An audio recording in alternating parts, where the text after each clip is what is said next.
CMR shopping mall biggest festive ధమాకా గంటకు బహుమతులు గెలుచుకోండి. నమస్తే, నేను Keshav. Welcome to Suman TV. ఉత్తర భారతదేశం మొత్తం ఆసక్తిగా ఎదురు చూస్తున్నటువంటి ఫలితాలకు సంబంధించి రెండు చిన్న రాష్ట్రాలు అయినప్పటికీ కూడా, ఒకటి ఫుల్ ఫ్లెడ్జ్డ్ స్టేట్, మరొకటి స్టేట్ హుడ్ కోసం ఫైట్ చేస్తున్నటువంటి కాశ్మీర్. సో ఇక్కడ ఎవరు గెలుస్తారు అనేటువంటి ఆసక్తికరమైన చర్చ దేశవ్యాప్తంగా ఉంది. కౌంటింగ్ సమయంలో చూస్తే నువ్వా నేనా అనేటువంటి పరిస్థితిలో విపక్షం వర్సెస్ అధికార కూటమి, ముఖ్యంగా ఎన్డీఏ కూటమితో పోటీ పడుతున్నటువంటి పరిస్థితి. బీజేపీ ఇక్కడ ఒంటరిగానే పోటీ చేస్తుంది కాబట్టి ఇది బీజేపీ గెలుపుగానే చూడాల్సిన వాతావరణం ఉంది. అయితే దేశం మొత్తం ఇప్పుడు ఆసక్తిగా చూస్తుంది కాశ్మీర్ రిజల్ట్స్. ఏం జరగబోతుంది? ఆర్టికల్ 370 రద్దు తర్వాత రాష్ట్రాన్ని విభజించి రెండు కేంద్రపాలిత ప్రాంతాలుగా చేసిన తర్వాత మొదటిసారిగా జమ్మూ కాశ్మీర్లో ఎన్నికలు జరుగుతున్నాయి. ఇక్కడ వచ్చేటువంటి ఫలితాలు దేశం మొత్తాన్ని కూడా ప్రభావితం చేసేటువంటి ఫలితాలు అనేటువంటి ఆసక్తి అందరిలో నెలకొని ఉంది. దీనికి ఆన్సర్ మరికొద్దిసేపట్లో దొరికేటువంటి అవకాశం ఉంది. జమ్మూ కాశ్మీర్లో బీజేపీ వర్సెస్ స్థానికంగా ఉన్నటువంటి కాంగ్రెస్ కూటమి, అంటే కాంగ్రెస్తో కలిసి జమ్మూ కాశ్మీర్ నేషనల్ కాన్ఫరెన్స్ పోటీ చేసింది. వీరి మధ్య పోటీ ఏ విధంగా ఉంది? ప్రస్తుతం అందుతున్నటువంటి సమాచారం బట్టి చూస్తే కనుక ఎలక్షన్ కమిషన్ ఆఫ్ ఇండియా ఇచ్చిన అఫీషియల్ డేటా ప్రకారం ప్రస్తుతం జమ్మూ కాశ్మీర్ నేషనల్ కాన్ఫరెన్స్ 43 చోట్ల ఆధిక్యంలో ఉంది.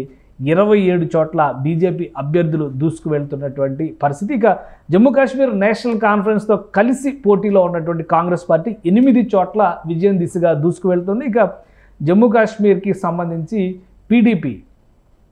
పీడీపీ మెహబూబా ముఫ్తీ ఆధ్వర్యంలో జరుగుతున్నటువంటి పార్టీ, ఈ పార్టీ 2 చోట్ల మాత్రమే అధికారంలో ఉంది. ఒకప్పుడు ముఫ్తీ మహమ్మద్ సయీద్ అలానే మెహబూబా ముఫ్తీ ఇద్దరు కూడా జమ్మూ కాశ్మీర్ ముఖ్యమంత్రులుగా పనిచేసినంత స్థాయిలో ఈ పార్టీ ప్రభావం చూపించి ఇప్పుడు కేవలం 2 స్థానాలకే పరిమితమైంది. ఇక జేపీసీ ఒక స్థానంలో, ఇండిపెండెంట్లు 7 చోట్ల లీడ్లో ఉన్నారు.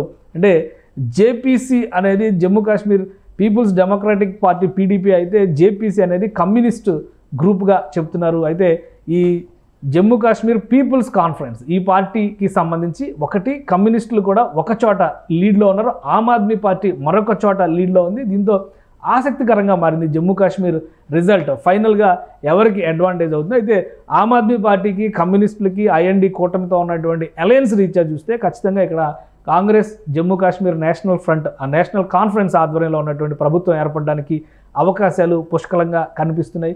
అయితే భారతీయ జనతా పార్టీ అధికారానికి ఆమడ దూరంలో నిలిచేటువంటి సంకేతాలు స్పష్టంగా ఉన్నాయి. ఇప్పటికే 2 చోట్ల గెలుపు ప్రకటన జరిగింది. అందులో నేషనల్ కాన్ఫరెన్స్ అభ్యర్థి ఒక చోట, జమ్మూ కాశ్మీర్ అభ్యర్థి ఒక చోట, భారతీయ జనతా పార్టీ అభ్యర్థి మరొక చోట గెలుపొందారు.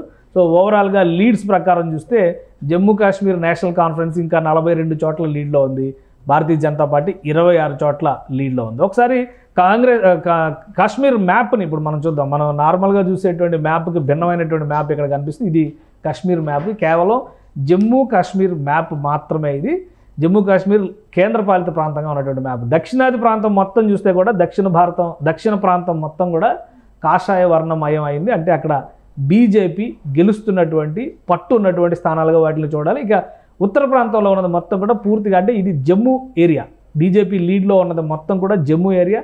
అలానే ఉత్తర ప్రాంతంలో ఉన్నది కాశ్మీర్ లోయ. కాశ్మీర్ లోయ మొత్తంలో ఎన్నికలు జరిగితే క్లియర్గా అక్కడ ఉన్నటువంటి స్థానిక పార్టీలు ప్లస్ కాంగ్రెస్ ఇక్కడ విజయం సాధిస్తున్నటువంటి సంకేతాలు ఉన్నాయి. ఇక ఈ కార్నర్లో ఉన్నటువంటి కలర్ మొత్తం కూడా పాక్ ఆక్యుపైడ్ కాశ్మీర్, అంటే ఆజాద్ కాశ్మీర్లో బాగా అక్కడెక్కడ కూడా ఎన్నికలు జరగడం లేదు కాబట్టి మ్యాప్లో మాత్రం దాన్ని చూపిస్తున్నారు. ఇది ఓవరాల్ సినారియో.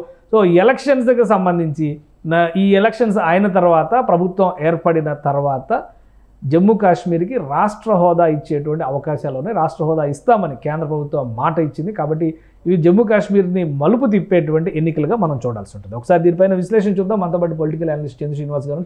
నమస్కారం. నమస్కారం. జమ్మూ కాశ్మీర్ రిజల్ట్స్ పైన దేశం మొత్తం ఆసక్తి ఉంది. అంటే ప్రభుత్వం ఎవరిది ఏర్పడుతుంది అనేటువంటి అంశం కంటే కూడా ఆర్టికల్ 370 రద్దు తర్వాత జరిగినటువంటి పరిణామాలు బీజేపీకి అడ్వాంటేజ్గా మారబోతున్నాయా, కూటమికి, అంటే అక్కడ ఉన్నటువంటి ఐఎన్డీ అలయన్స్ కింద మనం చూడాల్సి ఉంటుంది. నేషనల్ కాన్ఫరెన్స్ కూడా ఆ కూటమిలో ఉంది కాబట్టి ఎవరికి అడ్వాంటేజ్గా మారే అవకాశం? అంటే ఓవరాల్గా చూసుకుంటే ఇప్పుడు 42+8 50 సీట్లతో మ్యాజిక్ ఫిగర్ అంటే 46-47 కావాలి.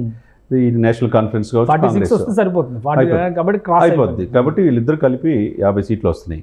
అంటే గవర్నమెంట్ ఫామ్ చేసే ఇది ఉంది కాబట్టి 370 ఆర్టికల్కి ఆల్రెడీ అయిపోయింది, డిసైడ్ అయిపోయింది. 2 రాష్ట్రాలుగా మనం ప్రకటించారు కాబట్టి మళ్ళీ వీళ్ళు పునరుద్ధరిస్తారా అని ఆలోచన. స్కోప్ లేదు. ఆ స్కోప్ ఎన్నికల హామీ కూడా కాంగ్రెస్కి కానీ నేషనల్ కాన్ఫరెన్స్కి కానీ 370ని పునరుద్ధరిస్తాం అనేటువంటి మాట మీదే బహుశా కాశ్మీర్ లోయలో ప్రజలనే మనసులో గెలిచినట్టు మనుషులు గెలిచారు తప్పితే ఏర్పాటువాదులు ఎక్కువ ఉన్నారు కాబట్టి మీరు అన్నట్టు ఈ బెల్ట్ మొత్తం కూడా కంప్లీట్గా బీజేపీ ఉంటే పైన లోయ ప్రాంతం అంతా కూడా ఏర్పాటువాదులు ఎక్కువగా ఉంటారు కాబట్టి వాళ్ళు మొదటి నుంచి ఆ ఇదిలో ఉన్నారు కాబట్టి మాకు కావాల్సిన హక్కులు అనుభవించిన వాళ్ళంతా తరతరాల నుంచి 4 దశాబ్దాలకు ఏముంటుంది, మాకు స్వతంత్ర ప్రతిపత్తి వస్తే మనం ఉన్నట్టు సపరేట్ ఎజెండా ఎలా నడిచింది ఇప్పుడు కూడా అలాగే నడుస్తుంది అనుకోవచ్చు. కానీ ఇక్కడ ఏంటంటే కేంద్ర ప్రభుత్వ నిఘాలోనే ఉంటుంది. అక్కడ టూరిజం డెవలప్ అయింది, వాళ్ళ వంతు ఆ మాత్రం బీజేపీ పుంజుకుందంటే గ్రేటే. ఇకపోతే అధికారులు వస్తారు అనుకున్నారు కానీ వీళ్ళిద్దరు కలిసేసరికి ఇండియా కూటమిలో నేషనల్ కాన్ఫరెన్స్ కావచ్చు, ఇకపోతే దీంట్లో కూడా పీపుల్స్ డెమోక్రటిక్ పార్టీ ఆమె ప్రభావం చూపలేకపోయింది. ఒకవేళ ఆమెకు ఎన్ని సీట్లు వచ్చినా ఆమెతో కలిసి వెళ్తామని చెప్పేసి ఒమర్ అబ్దుల్లా వీళ్ళంతా కూడా చెప్పడం జరిగింది. ఏదేమైనా కానీ ఇక్కడ ఆమె 2 చోట్ల గెలిచేటువంటి ఛాన్సెస్ ఉన్నాయి, ఇప్పుడు లీడ్లో ఉన్నారు కాబట్టి. ఇంకోటి పీపుల్స్ కాన్ఫరెన్స్ పార్టీ కూడా జేపీసీ కూడా ఒక చోట గెలుస్తుంది, సిపిఐ ఎంకి సంబంధించి ఒక చోట లీడ్ ఉంది, అలానే ఆమ్ ఆద్మీ పార్టీ ఒక చోట లీడ్. వీళ్ళందరూ కూడా ఐఎన్డీఏ అలయన్స్ కి అనుబంధ విభాగాలుగానే చూడాల్సి ఉంటుంది. అంతే కదా, వాళ్ళంతా ఒకటే.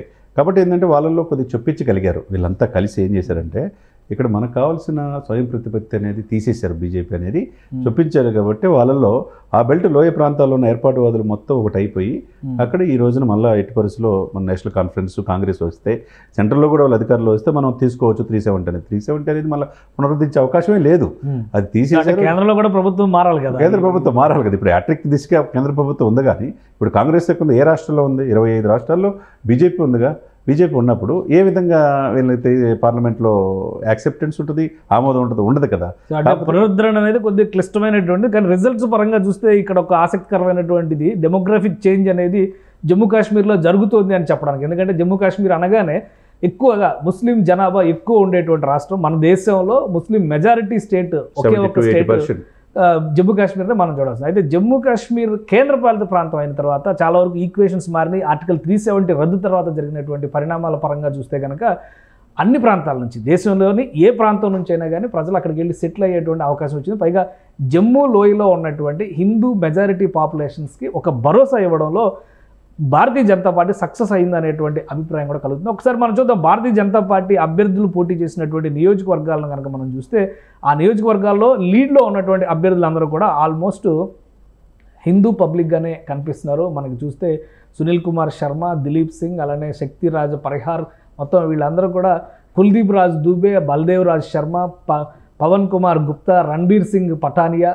అలానే బల్వంత్ సింగ్ మన్కోటియా, వీళ్ళందరూ కూడా సునీల్ భరద్వాజ్, సతీష్ కుమార్ శర్మ, రాజీవ్ జశ్రోటియా, అలానే విజయ్ కుమార్, డాక్టర్ భరత్ భూషణ్.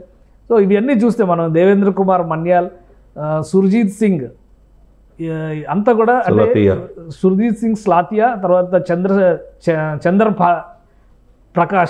చంద్ర ప్రకాష్, సో రాజీవ్ కుమార్, ఇవన్నీ కూడా హిందూ పేర్లు ఎక్కువ కనిపిస్తున్నాయి. తర్వాత ఇక్కడ సిక్ పాపులేషన్ కూడా కన్సిడరబుల్గా ఎక్కువగానే ఉంటుంది. సో వాళ్ళు కూడా కనిపిస్తున్నారు. అంటే ఓవరాల్గా జమ్మూ అంతా కూడా హిందూ ఫ్యామిలీస్ లేదా హిందూ పాపులేషన్ సైడ్ డైవర్ట్ అయినట్టుగా, కాశ్మీర్లో మొత్తం కూడా ముస్లిం డామినెన్స్ వైపు వెళ్తున్నట్టుగా ఈ 2 గ్రూపులుగా మళ్ళీ జమ్మూ కాశ్మీర్లో కూడా కనిపిస్తుంది అని ఈ ఫలితాల్లో వస్తున్నటువంటి ఈక్వేషన్స్ని బట్టి చూడొచ్చా? ఆర్టికల్ 370 రద్దుకి మద్దతుగా జమ్మూ ప్రాంతం అంతా నిలిచింది, రద్దును వ్యతిరేకిస్తూ కాశ్మీర్లో నిలబడింది అనుకోవచ్చా? అంతే కదండి, డెఫినెట్గా. అయితే వాళ్ళలో కూడా పరివర్తన తీసుకునే ప్రయత్నం ప్రభుత్వం చేస్తూ ఉంది. వాళ్ళకి నిదానంగా, ఇప్పుడు కాకపోయినా కానీ నిదానంగా వాళ్ళు తెలుసుకుంటారు ఏంటి దానివల్ల ఉపయోగాలు ఏంటి అనేది. సో అంటే ఈ రిజల్ట్ ఫైనల్ ఫిగర్గా మనం చూస్తే మ్యాక్సిమం కాశ్మీర్ లోయలో అధికారంలోకి కూటమి ఐఎన్డీఏ కూటమి వచ్చినట్టే ఫిక్స్ అయిపోవచ్చా? అంతే కదండి, ఏం చేంజ్ ఉండదు. అంటే హర్యానాలో రౌండ్కి చేంజెస్ జరుగుతున్నాయి. హర్యానాలో అయిపోయింది. హర్యానాలో వాళ్ళు అనుకున్నట్టు జరగదు. హ్యాట్రిక్ తీసుకే బీజేపీ డెఫినెట్గా అక్కడ గవర్నమెంట్ ఫామ్ చేస్తుంది, సైని ముఖ్యమంత్రి. ఇక్కడ మాత్రం ఈ కూటమి కలిపి 50 సీట్లతో కాశ్మీర్లో డెఫినెట్గా వాళ్ళు అధికారులు వచ్చే అవకాశం ఉంది. కాబట్టి వాళ్ళు కొనుక్కున్నట్టు, వాళ్ళు కోరినట్టుగా 370 అనేది మరలా పునరుద్ధరించరు. అనేది ఒక అసాధ్యమైన ప్రక్రియ. ఎందుకంటే ఆర్టికల్ 370ని తీసేయడానికి వీళ్ళు 6 ఏళ్ల ప్లాన్ అప్లై చేయాల్సి వచ్చింది. 6 ఏళ్ల ప్లాన్ తర్వాత చేయగలరు. కాబట్టి కన్సిస్టెంట్గా ఒకవేళ రేపు గవర్నమెంట్ మారినా 10 ఏళ్ల పాటు ఇంకో గవర్నమెంట్ ఉంటే తప్పితే దాన్ని రివోక్ చేయడం అనేది సాధ్యం కాదు.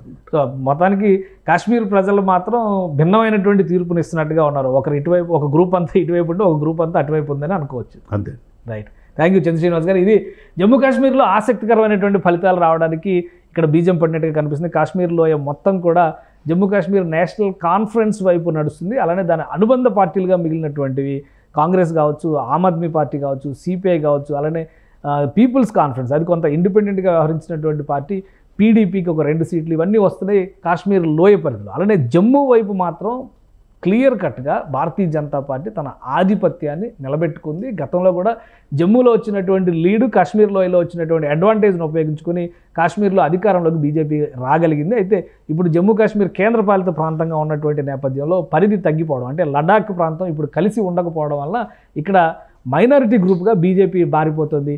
కూటమి ఐఎన్డీఐఏకి సంబంధించినటువంటి కూటమి ప్రభుత్వం కాశ్మీర్లో ఏర్పడడానికి అవకాశం ఉంది. సో ఈ పరిణామాల తర్వాత రాష్ట్ర ప్రతిపత్తి కల్పించడం దిశగా కేంద్రం అడుగులు వేస్తుందా లేదా మరికొంత జాప్యం జరిగేటువంటి అవకాశం ఉందా అనేది ఇప్పుడు ఆసక్తికరమైనటువంటి అంశంగా మారుతుంది. ఇక ఆర్టికల్ 370 పునరుద్ధరణ అనేటువంటిది ఒక అసాధ్యమైనటువంటి ప్రక్రియగా కనిపిస్తుందని చంద్ర శ్రీనివాస్ గారు విశ్లేషిస్తున్నారు. ఇది special discussion. Keep watching. Suman టీవీలో మీ పర్సనల్ అండ్ బిజినెస్ ప్రమోషన్స్ కోసం కింది నెంబర్కి కాంటాక్ట్ చేయండి.